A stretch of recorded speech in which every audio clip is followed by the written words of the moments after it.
After this video, you will not only know how to properly warm up for your handstands, you will know how to structure your warm-up, how long it should take, and skyrocket your motivation to take your warm-up serious.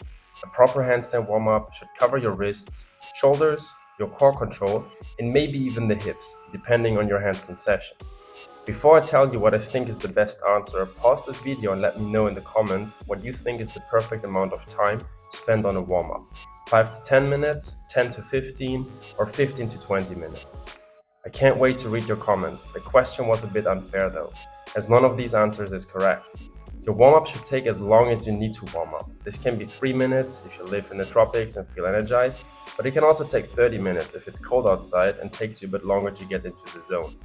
Every body is different and every body is different, so find what works best for you. Here's how you should warm up your wrists. I like to start very gentle by just placing my hands on the floor, opening my fingers and feeling some weight on my hands. From there I do a variety of stretching positions to prepare my wrists for further movements. The most important part of my wrist warm-up is building heat. My favorite exercises are finger push-ups and tiger claws. This pumps blood into my wrists and activates all the muscles on my forearms and hands. If you want me to upload a full follow-along warm-up sequence here on YouTube, let me know in the comments. After spending some time on the hands, you can move up to the arm to warm up your shoulders. But before I tell you how I do that, let's quickly talk about the reasons why you should take your warm-up serious. A proper warm-up reduces the chances of injuries. Wrist or shoulder injuries or simple inflammations are nasty and take a long time to heal. Being heated up and ready to go also boosts your performance in your session. I always try to sweat a little before I actually go upside down. You're gonna feel much lighter on your hands and you'll be mentally more focused if you spend some time preparing your workout beforehand. So let's get to the shoulders.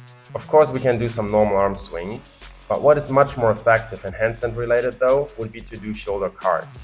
Controlled, articulate rotations, to move through the full range of motion of the scapula with attention and awareness. To keep it simple, I slowly flow through the 4 main positions of the shoulder: depression, protraction, elevation, and retraction.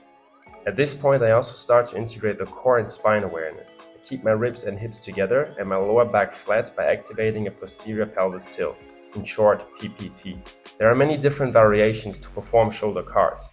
Again, if you want me to break these down for you to follow along, let me know in the comments. I finish off with some more dynamic coordination exercises and then I focus on the core.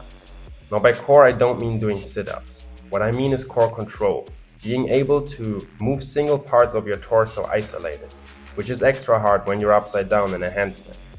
The exercises I do are planks, standing handstand positions, hollow back holds, back to floor, belly to floor, and different variations for those plus some spinal waves and coordination exercises. These exercises naturally build up to more handstand-like positions until I feel ready to start my actual workout. This warm-up usually takes me about 15 minutes. I really feel heated up afterwards and my body is ready to go upside down. My performance has better quality and I don't suffer from aches or pain in my wrists and shoulders. Wow, you made it through this entire video without getting distracted.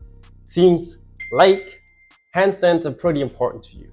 If you want to save years of time, frustration, and pain, consider reaching out to me through the link in the description and we're going to discuss options for a personalized coaching. And as always, my pilgrims, keep your mind set on your goals.